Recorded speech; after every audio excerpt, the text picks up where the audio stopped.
this is another problem that personal injury firms have, is they do cast that net too wide. I've seen it where let's say that they only want car accident and motorcycle cases, but because they're trying to cast that wider net, maybe they add some med mal or dog bites or whatever that is, but they're not actually taking those cases.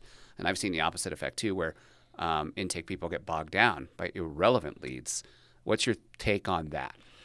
I think that that's really good advice, especially for somebody who is trying to break into a market. Sure. So there's somebody who right now they're kind of existing off referrals, and then they're paying the bills, they're making some money, but they're really relying on somebody they know giving them a lead, or another attorney that they've worked with feeding them a lead.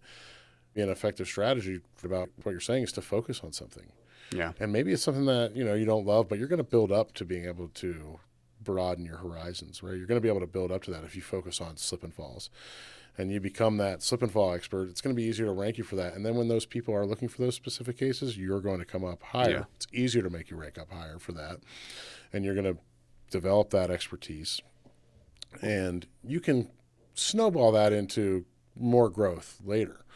You start to get those cases. Now I can reinvest in marketing, and I can start to go after some of the more competitive terms. And different problems for different size firms too, right? Like a smaller firm, they'd probably take that approach and say, hey, look, we can build up to that. But I've seen the other side too, where bigger firms are like, hey, we need to just cut all of this stuff because it's irrelevant in tying up the intake staff.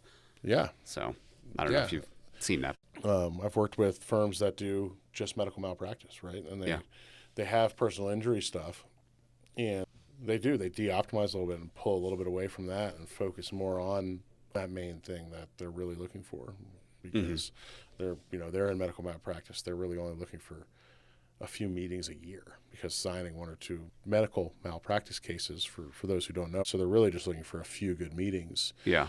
And they don't want all that extra. It's all noise, right? If they get a bunch of stuff, all we do with a truck accident case is we kick that over to somebody else down the road. Sure. So really focusing on that main thing that you do is essential there. Yeah. And it's interesting. Obviously, we already do this with forms and whatnot, but where you can qualify leads before they come in. Like, were you in an accident? Were you hospitalized? Did you go to the hospital? Or was this within the last 2 years? Whatever it is, those questions.